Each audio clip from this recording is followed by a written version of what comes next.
अस्सलाम वालेकुम नाजरीन, वेलकम टू द शो। खाबर गुमान और चौधरी गुलाम हुसैन साहब आपको खुद खुश आमदीद कहते हैं प्रोग्राम के अंदर। नाजरीन, इतनी ज़्यादा हैपनिंग हो रही है शहर इक़्तिदार के अंदर, कुछ समझ नहीं आ रही कि पहली स्टोरी जो है वो कौन सी की जाए। लेकिन जाहिर है इस वक्त सियासत बिल्कुल अपने अरूज के ऊपर है। चौधरी साहब, मैंने कभी सोचा नहीं था कि मेरी, अब जाहिर है सहाफ़ती पिछले 2 दहाइयों से ज़्यादा ज़िंदगी हो गई है। 99-2000 में मैंने सहाफ़त शुरू की थी। मैं नहीं सोचता था कि हमें कम से कम मुझे अपनी सहाफ़ती ज़िंदगी में कुछ इवेंट्स जो हैं वो बार बार रिपीट होते हुए नज़र आएंगे। आपको याद होगा पाकिस्तान मुस्लिम लीग नून जब बनी, उसके बाद बनती गई, चलती गई। फिर जब 99 के अंदर जनरल मुशर्रफ आए, जो है नून लीग की क़यादत बाहर चली गई, काफ लीग बन गई। उसके बाद 2002 के इंतखाबात हुए तो बंदे नहीं पूरे हो रहे थे। पैट्रियट्स का आपको याद होगा, वो पाकिस्तान पीपल्स पार्टी से कुछ लोग जो हैं वो अलहदा होके उन्होंने कहा जी हमने जो है हुकूमत का साथ देना है, वो बन गए। उसके बाद चलते चलते 2013 के बाद जब इमरान खान का अरूज शुरू हुआ तो मुख्तलिफ पार्टीज से लोग छोड़ के जो है वो पाकिस्तान तहरीक इंसाफ का हिस्सा बन गए। और उसके बाद वाक़यात, हालात वाक़यात आपके सामने हैं। और आज जब आपसे बात कर रहे हैं तो रोज़ाना की बुनियाद के ऊपर पाकिस्तान तहरीक इंसाफ के जो लोग हैं वो PTI की छतरी से उड़ के अभी ये नहीं पता कहाँ जा रहे हैं, लेकिन पाकिस्तान तहरीक इंसाफ की जो छतरी है वो उससे उड़ रहे हैं। आज जो सबसे बड़ी डेवलपमेंट है इस्लामाबाद के अंदर, जाहिर है डॉक्टर शीरीन मज़ारी शुरू से इमरान खान के साथ थी और काफ़ी जो है लॉयलिस्ट मानी जाती। उन्होंने एक प्रेस कॉन्फ्रेंस की नाजरीन। उस प्रेस कॉन्फ्रेंस के दौरान उन्होंने अपने ख्यालात का क्या इजहार किया, क्या वजह बनी पाकिस्तान तहरीक इंसाफ छोड़ने की। उन्होंने अपने इसी बयान के अंदर कुछ वजूहात का भी इजहार किया था, मेरे ख्याल में वो भी हमें सुनानी चाहिए। बट एनीवेज, जो सब ये आपने देख लिया, सुन लिया, उसके साथ आपके जो दोस्त हैं वो चीमा साहब, अभी तक उनका खुद का बयान तो नहीं आया, जो है जमशेद चीमा साहब और उनकी मिसेस मुसर्रत चीमा साहबा, उनके वकील का उनके वकील का बयान आया। अगर वकील का बयान आपको मैं सवाल लूं फिर आपके पास आता हूं जी। नहीं, उन पर के हवाले से मैं बिल्कुल कॉन्फिडेंट हूं कि वो ऑलमोस्ट फाइनल कर चुके हैं कि जो ही वो जेल से बाहर आएंगे वो ये अनाउंस कर देंगे कि वो पार्टी के साथ मजीद नहीं चलना चाह रहे जी। चो साहब, अच्छा, और ये तो अभी एक लंबी लाइन है, लग गई है। और शीरीन मज़ारी ऑब्वियसली PTI में एक बड़ा नाम है उनका, और जिन हालात में और जिस, अभी आपको मैं क्या बताऊं कि लोगों ने उनको टेलीविज़न पर प्रेस कॉन्फ्रेंस करते देख के ज़ारों कतार रोना शुरू कर दिया। तो ये कोई अच्छा साइन नहीं है। हर एक को अपनी सियासत का, अपने फैसले करने का राइट है। लेट्स, अगर इससे मुल्क में कोई बेहतरी आती है तो let's hope for the best, यही कह सकते हैं। अच्छा प्रोड्यूसर साहब, अगर उनका पूरा शॉर्ट हमें पूरा बयान मिल जाए जो डॉक्टर शीरीन मज़ारी साहिबा ने जो आज अपनी प्रेस कॉन्फ्रेंस के दौरान, वो छोटा सा ही अगर मिल जाए तो मेरे मैं दोबारा सुनाना चाहिए। अच्छा नाजरीन, ये जो मोन्टाज हमने आपको दिखाया अपनी प्रेस कॉन्फ्रेंस के दौरान, डॉक्टर शीरीन मज़ारी ने वो अपने जो 5 दफ़ा उनकी पहले गिरफ्तारी हुई, फिर रिहाई मिली, फिर गिरफ्तारी हुई, फिर रिहाई मिली, उन्होंने एब्डक्शन का वर्ड भी इस्तेमाल किया। नाजरीन, डॉक्टर शीरीन मज़ारी चूँकि हमारी उस्ताद भी रही हैं, हमने उनसे पढ़ा भी है, सीखा भी है, सियासत के अंदर भी मौजूद रही हैं, बड़ी दबंग खातून है। और जाहिर है कि जब सियासत आज छोड़ रही थी, मेरा भी जिसे कहते हैं ना वो, मैंने भी इसके ऊपर मेरा जो इमीडिएट मेरा जो कमेंट आया, मैंने लिखा भी है कि दिल जो है ना डूब सा गया कि जाहिर है वो सियासत का एक खातून होने के नाते हिस्सा थी और उनके नज़रियात के अंदर जो है, उनके नज़रियात जो है, उनके पार्टी के अंदर बहुत सारे लोग जो है उनके साथ उनका इख्तलाफ रहता था। वो बड़ी एग्रेसिव हुआ करती थी, लड़ाई झगड़ा जो पार्टी मीटिंग्स के अंदर, काबीना की मीटिंग्स के अंदर खान साहब के साथ जो सामने खड़ा हो जाया करती थी। एक मशहूर ज़माना नाज़रीन वाक़या है मेरे ख्याल में, ये जो सब आपको याद होगा, ये 2000, मुझे सन याद नहीं है, 2013 के बाद का वाक़या है कि खान साहब ने इनके गांव जाना था, आपको याद होगा। वो पता नहीं जा नहीं सके किसी जलसे में, तो उन्होंने वहीं पे अपने जलसे के अंदर जो अनाउंस कर दिया था कि जी मैं बिल्कुल खान साहब को का साथ छोड़ रही हूँ, मैं इनकी पार्टी की मैं बिल्कुल ही नहीं रहूंगी। तो काफी दबंग खातून थी। एग्जैक्टली। तो मेरा इसके ऊपर जो खास एक नुक्ता नजर है नाजरीन, वो ये है कि पाकिस्तान के अंदर माशाल्लाह जो है हमारी, इन्होंने कवानीन के ऊपर भी जी इन्होंने ये जो मिसिंग पर्सन है, ये ह्यूमन राइट्स की वायलेशन है और कई चीज़ें जिस पर इन्होंने बड़ी प्रोग्रेसिव लाइन ली थी। और उस पर इमरान खान गवर्नमेंट जो थी उसको बैक फुट पर जाना पड़ा था। कई मामलात हैं जिस पर इनके तनाज़ात हम जो तो ये हाँ जी नाजरीन, हम जो सहाफ़ी हजरात हैं हम इसलिए भी इनके शुक्रगुजार हैं उनके सियासत के अंदर हिस्से की वजह से कि हमारे लिए जो जर्नलिस्ट प्रोटेक्शन एक एक्ट था उसके लिए उन्होंने बड़ा काम किया, उसको कानून का हिस्सा बनाने के लिए पार्लियामान के अंदर भिजवाया और वहाँ से पास करवाने की कोशिश भी की और अब जो हिस्सा बन चुका हुआ है। तो उनका बड़ा एक किरदार इस हवाले से रहा है। आजकल जिस मशहूर ज़माना केस का जिक्र चल रहा है अल-कादर ट्रस्ट, उसके ऊपर भी हम प्रोग्राम के अंदर बात करेंगे। वो भी जब वो एक सील्ड जो है एनवेलप दिखाया गया, लहराया गया था नाज़रीन, उसके ऊपर भी डॉक्टर शीरी मज़ाहरी साहिबा ने काबीना की मीटिंग के अंदर किया था कि जनाब आला हमें तो बताना चाहिए कि इसके अंदर है क्या, लेकिन चूंकि वो एक तरीक़ाकार अपनाया गया था और ये जो आजकल दीद के हवाले से खान साहब को जिन केसेस का सामना है, लेकिन जो अभी बात कर रहा था कि डॉक्टर शीरी मज़ाहरी साहिबा का जो कंप्लीट सॉर्ट है, जो कंप्लीट बयान है, आज जो पार्टी उन्होंने छोड़ी, सियासत छोड़ी, एक्टिव पॉलिटिक्स छोड़ी, ये आप ज़रूर सुने। मैंने ये फैसला किया है कि मैं एक्टिव पॉलिटिक्स छोड़ रही हूँ। आज से मैं पीटीआई या किसी भी सियासी जमात का हिस्सा नहीं होंगी। जब डॉक्टर ताबिश लाइव थे तो बहुत सी चीज़ें इंसान कर सकता था क्योंकि उनका साया भी था बच्चों के ऊपर, अब वो नहीं है। तो बच्चों की वजह से, अपनी वालदा की वजह से और ज़ाहिर है अपनी सेहत की वजह से जो कि बहुत ज़्यादा ख़राब हो गई थी इन 12 दिनों में, मैं क्या कहते तवज्जो इन चीज़ों पे अब ज़्यादा दूंगी। मेरे बच्चे और मेरी वालदा मेरी प्रायोरिटी हैं। नाजरीन, सियासत के हवाले से जो अभी चौधरी साहब बता रहे थे, हर एक सियासी लीडर का अपना हक है कौन सी पॉलिटिकल पार्टी उसने ज्वाइन करनी है, किस अंदाज से सियासत करनी है। लेकिन जब सियासत को आपने फाइनली होता है, हर जो है कैरियर के अंदर एक वक्त आता है कि आप फिर आगे बढ़ते हैं, रिटायरमेंट की तरफ जाते हैं। तो मेरे ख्याल में अगर अच्छे अंदाज से उनकी रिटायरमेंट चौधरी साहब होती, वो एक जिसे कहते हैं पॉजिटिव नोट, गुड नोट के ऊपर जो है, अगर वो सियासत को खैरबाद गाती, मेरे ख्याल में वो बहुत अच्छा होता। इवन देन नाजरीन, वो हमारे मुल्क के अंदर, जिस तरह मैं अभी अर्ज कर रहा हूँ कि हमारी आबादी जो है, ऑफिशियल जो स्टैटिस्टिक्स है उसके मुताबिक भी हमारी 50% ज़्यादा ख़वातीन के ऊपर मुश्तमिल हैं हमारी आबादी। उन्होंने एक नई जो है राह दिखाई अपने जो ख़ास तौर पर जो ख़वातीन हैं पॉलिटिक्स के अंदर आना चाहती हैं, मुख्तलिफ कैरियर्स अपनाना चाहती हैं, तो सियासत के अंदर जितना अरसा भी वो रहीं उन्होंने बड़े अच्छे अंदाज से अपनी पॉलिटिक्स की और हमारी तरफ से उनके लिए गुड विशेस हैं। उनकी जो पोस्ट रिटायरमेंट लाइफ है, जिस तरह अभी उन्होंने जिक्र भी किया कि मेरी अब प्रायोरिटी मेरी बेटी है, मेरी वालदा है, उनके खामन का इंतकाल नाजरीन जिस तरह अभी वो बता रही थी। डॉक्टर ताबिश काफ़ी मशहूर यहाँ पे कैडेट्स के जो डॉक्टर थे। जी जी जी जो साहब, देखें 3-4 चीज़ें हैं जिन पर आपका, मेरा और अदारे का इत्तेफाक है। बाज़ लोग हमें गालियाँ दे रहे हैं, बुरे नामों से पुकार रहे हैं, वो जाने और उनका दीन ईमान जाने। We are not bothered. कोई बंदा मुझे आज तक बता दे कि जब से मैं किसी भी टॉक शो को, और एक लंबा अरसा हो गया, यानी 16 साल तो 1-2 दिन की बात तो नहीं है, पाकिस्तान का नज़रिया और पाकिस्तान की मसल्ह अफ़वाज, इस पर हम किसी तरह कॉम्प्रोमाइज़ नहीं करने को तैयार, किसी को पसंद आए या ना आए। और आपके जिनके आप गुण गाते हैं, मैंने उनको पब्लिकली भी, रिकॉर्ड पर भी कहा और प्राइवेटली भी कहा कि ये काम ना करें।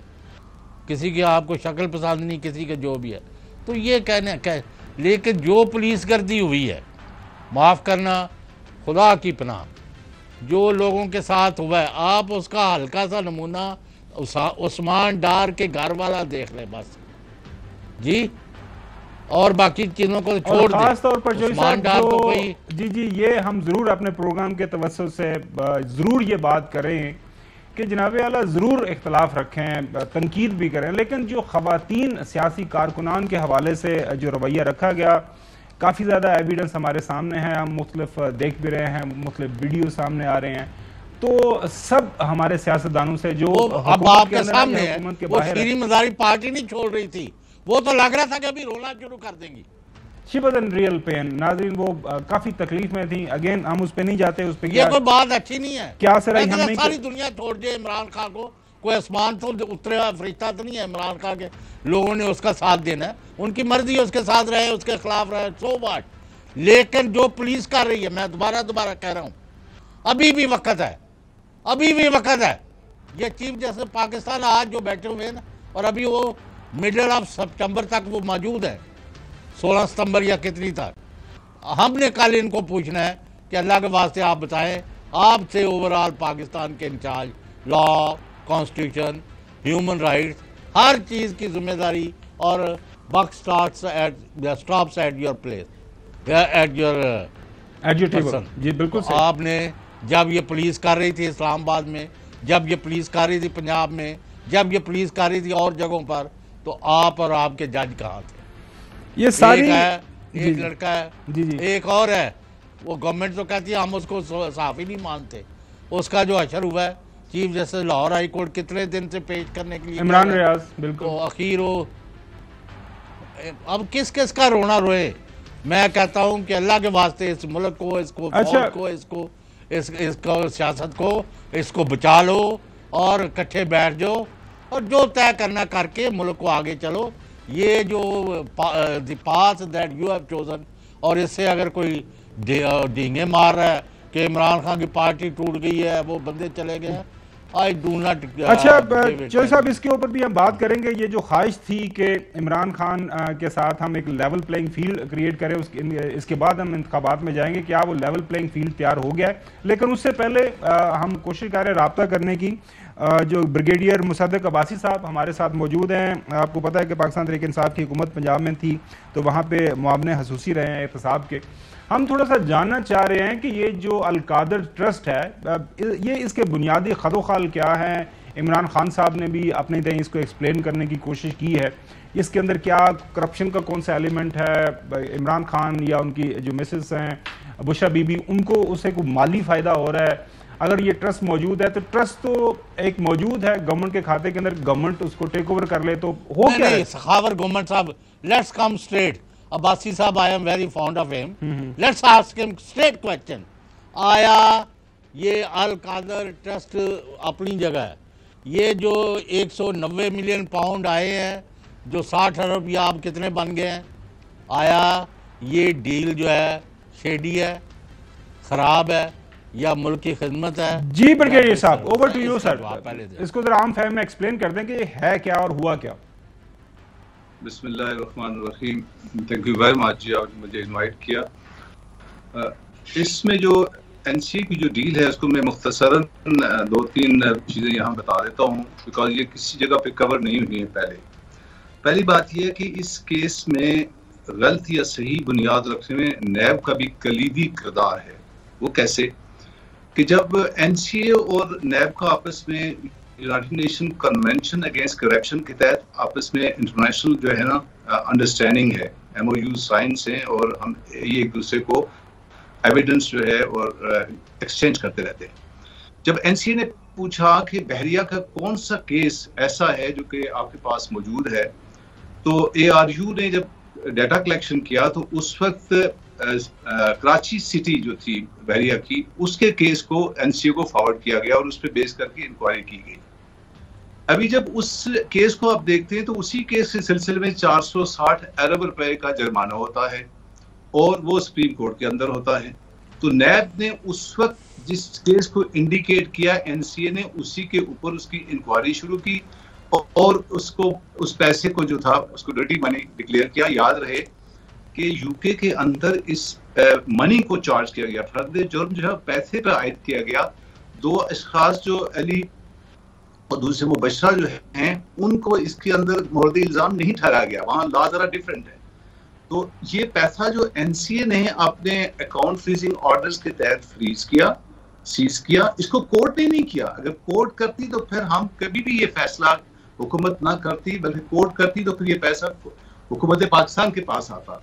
ये आउट ऑफ द कोर्ट जिसे आप कहते हैं सिविल नेचर का 1-to-1, यहाँ पे नैब के केसेस क्रिमिनल बनते हैं, वहां पे जो ये केसेस एनसीए के वो सिविल इन नेचर होते हैं। तो उन्होंने जो है सिविल इन नेचर में केस था, 1-to-1 एग्रीमेंट कर लिया, आउट ऑफ कोर्ट सेटलमेंट कर ली कि जनाब ये जो कि पैसा है ये हम इस तरह से इसको जो कॉन्फिडेंशियल बॉन्ड है उसके तहत आउट ऑफ कोर्ट सेटलमेंट होती है, वहां पे वो एक कॉन्फिडेंशियल डॉक्यूमेंट किया जाता है 2 पार्टीज के दरमियान, क्योंकि सिविल इन नेचर होता है। क्रिमिनल नेचर हो तो फिर वो पब्लिक डॉक्यूमेंट बन जाता है, वो एक्सपोज किया जा सकता है। तो हुआ तो वहां से वो कॉन्फिडेंशियल जो एग्रीमेंट था वो हुकूमत पाकिस्तान के पास रिक्वेस्ट के साथ आया। पहले नैब की यहाँ पे एक बात और भी बता दूं कि नैब ने इस पैसे को अपनी रिकवरी के अंदर भी इंडिकेट किया हुआ है। तो नैब ने बुनियाद, दैट इज वेरी इंटरेस्टिंग, नैब ने बुनियाद रखी है इस केस को एनसीए को इंक्वायरी करवाने में। तो अभी नैब को ये भी देखना चाहिए, इन्होंने अकाउंटेबिलिटी करनी चाहिए कि आपने तो बुनियाद रखी है इस केस की। अच्छा, वहां से जब ये पैसा इस जो बॉन्ड साइन होता है, वो कहते हैं लिफाफा लहराया, लिफाफे के अंदर वो कॉन्फिडेंशियलिटी बॉन्ड था जिसको सॉवरेन आपने कवरेज देना था। बिल्कुल सही, इट मेक सेंस। आप नहीं कर सकते थे। वो वहां से एनसीए से पैसा रिलीज होके बहरिया के अकाउंट में आया और बहरिया के अकाउंट से सुप्रीम कोर्ट के अकाउंट में आया। अगला सवाल तो इससे ज्यादा क्रिटिकल है और टेक्निकल और लीगल है, वो ये है आप किसी गवर्नमेंट के आम अकाउंट में जब आपके पैसा जमा करवाते हैं तो फॉर्म फिल करते हैं कि जी मेरा नाम ये है, इस मद में जरिमाना दे रहा हूँ या टैक्स दे रहा हूँ, व्हाटएवर इट इज।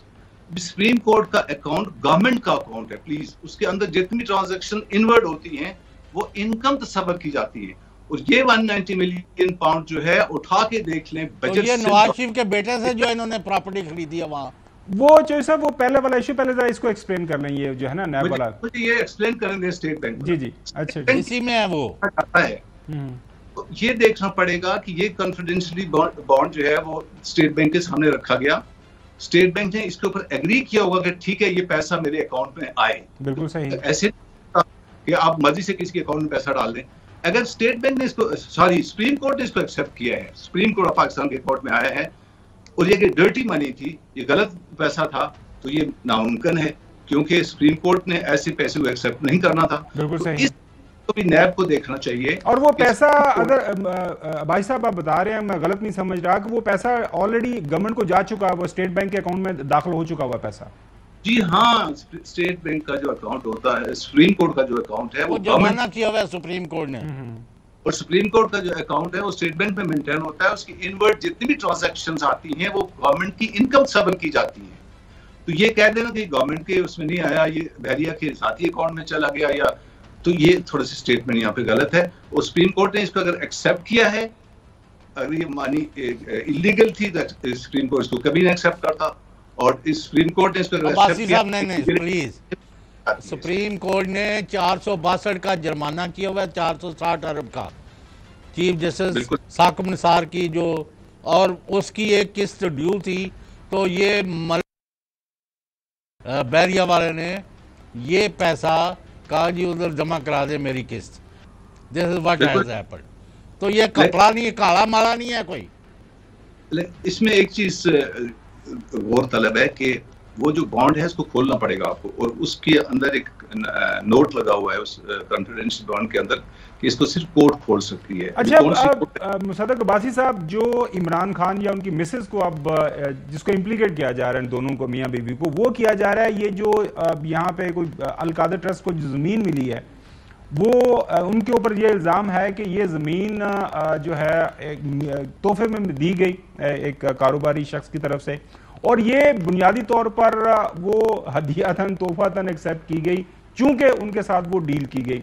लेकिन आप जो बता रहे हैं that is very interesting part कि NAB is part and parcel of this whole process जब ये इनिशिएट हुआ ये इस सारी ट्रांजैक्शन के लिए। Right from beginning prime minister office के अंदर तो कोई इंफॉर्मेशन नहीं होती ना, या नैब के पास होगी या एफआईए के पास होगी, और ये इंफॉर्मेशन नैब की थी जिसके ऊपर इंक्वायरी ऑथराइज की गई, एनसीए ने ऑथराइज की। तो नैब उस वक्त, अगर नैब ने उस वक्त ये दी है इंफॉर्मेशन, तभी नैब इसको ऑन करे ना कि हमने दी इंफॉर्मेशन और उसी इंफॉर्मेशन के तहत। अच्छा मुसद्दक भाई साहब, एक अगला सवाल ये है कि मौजूदा हुकूमत अगर इतनी संजीदा है, इतना वो परेशानी है मौजूदा हुकूमत को, तो इसके ऊपर वो सुप्रीम कोर्ट में जा सकते हैं या विद इन गवर्नमेंट कोई एक जो डॉक्यूमेंट तो सारे, जिस तरह आज हमारे पास भी इतलात हैं, बताया इमरान खान साहब ने नैब के सामने कि जनाब आला वो सारी चीज़ें जो हैं वो काबीना का जो रिकॉर्ड है उसका हिस्सा है, वहाँ से जो भी चाहिए चीज़ मिल सकती है। तो हुकूमत इसको एक जो पॉलिटिकल एंगलिंग क्यों दे रही है, उसको वो लीगली या दूसरे इसके मसले को हल करने की तरफ क्यों नहीं जाना चाह रही? लीगली एंड टेक्निकली स्पीकिंग इस केस के अंदर कुछ भी नहीं है, टू बी वेरी ऑनेस्ट। अगर लॉ के हिसाब से आप देखते हैं, लॉ कहता है कि मिनिस्ट्री ऑफ अथॉरिटी वहां पे होती है जब आप कोई बेनिफिट एक्रू करते हैं। अब ट्रस्टी जिसमें ये जमीन आती है बुशरा खान साहिबा के नाम पे, एज अ ट्रस्टी ये यहाँ पे आके सारे चुप हो जाते हैं कि जी उनके नाम पे है। लेकिन उसको लिंक किस तरह कर सकते हैं? उसमें रकम आई, वो सुप्रीम कोर्ट में जमा हो गई, इस ट्रस्ट का अल कादर ट्रस्ट से इस रकम का वही जैसा एक्सप्लेन कर रहे हैं क्या है? जी जी, कोई तल्लक नहीं है। ये जमीन 1 साल पहले जो है ट्रस्ट को दी गई और ये फैसला 1 साल बाद हुआ। लीगली स्पीकिंग इस फैसले को भी एलिबाई हासिल है, क्योंकि अगर ये उस वक्त होता है उसके बाद होता तो आप कह सकते थे कि जी ये इसकी इस वजह से ये फैसला किया गया कि ये फायदा दिया गया। मैं इस तरफ आपको लाना चाहता हूं कि इस ट्रस्ट डीड का मेरे पास डॉक्यूमेंट्स पड़े हुए हैं, 1.8 बड़ी क्लियर है। वो ये कहता है कि ये जो ट्रस्ट को जो हम बिल्डिंग्स जो जमीन दे रहे हैं, इसमें ट्रस्टी किसी किस्म का जाती फायदा नहीं उठा सकता, ना कोई थर्ड जो है ना पार्टी इंटरेस्ट क्रिएट कर सकता है।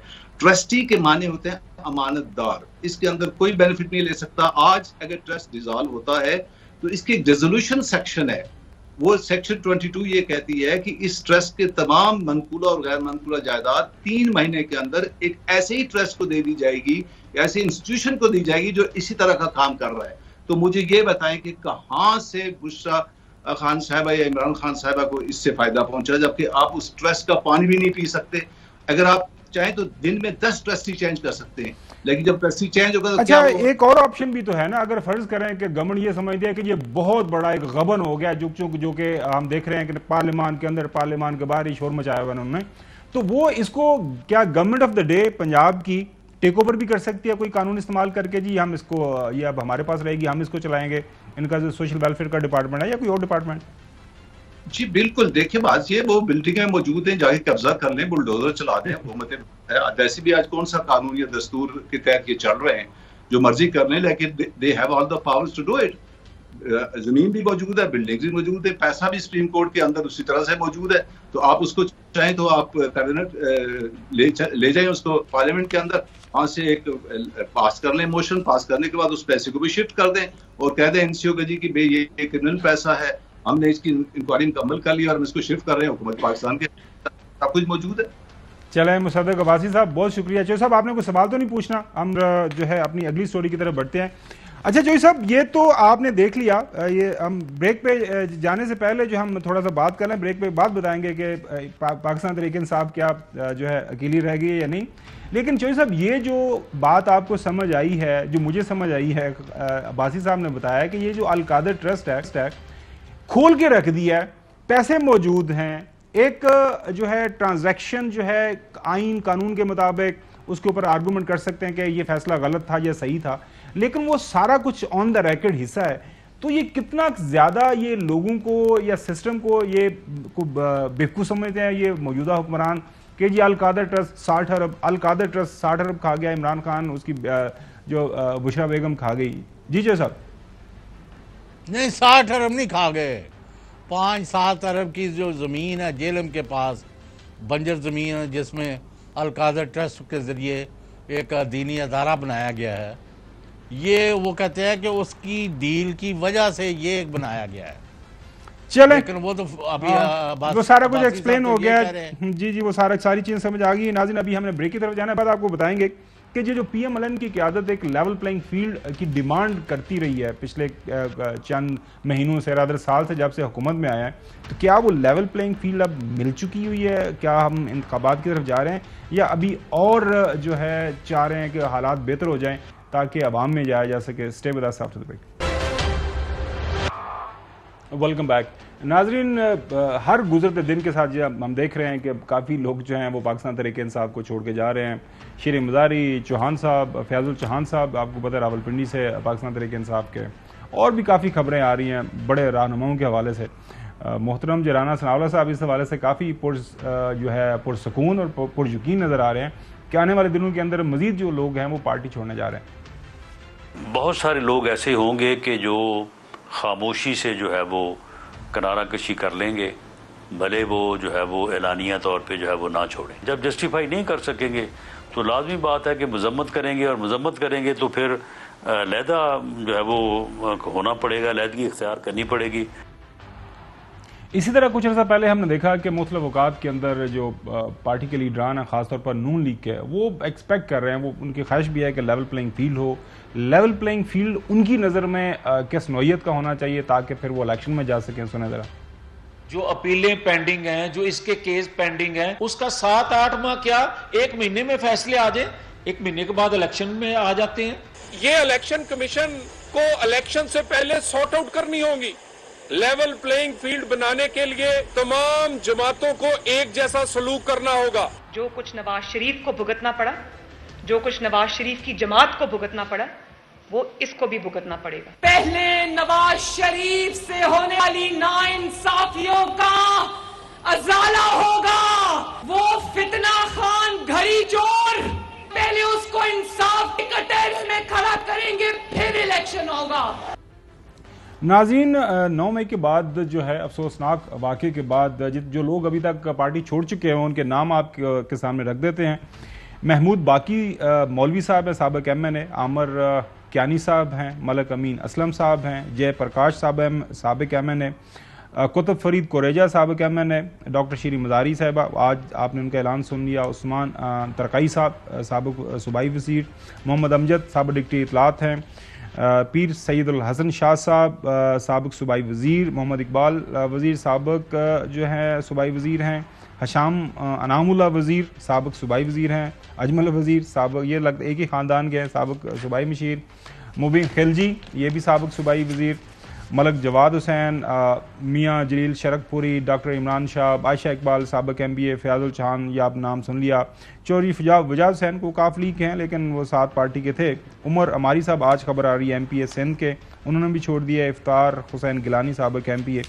इसके अलावा नाज़रीन, इस वक्त जो मुख्तलिफ हम देख रहे हैं कि जो पार्टी के लोग हैं, जो मेन क़यादत है चौधरी साहब, उसमें असद उमर साहब हैं, उसमें आपको पता है शाम कुरैशी साहब हैं, बाकी जो पार्टी के बड़े लोग हैं वो इस वक्त जेलों के अंदर हैं। तो आपको लग रहा है कि जो लेवल प्लेइंग फील्ड चाहिए था वो मिल गया है पाकिस्तान मुस्लिम लीग नून को, या अभी भी उनको और कुछ उनकी ख्वाहिशात हैं जिनको पूरा होना है तो उसके बाद फिर वो इलेक्शन में जाने का सोचेंगे?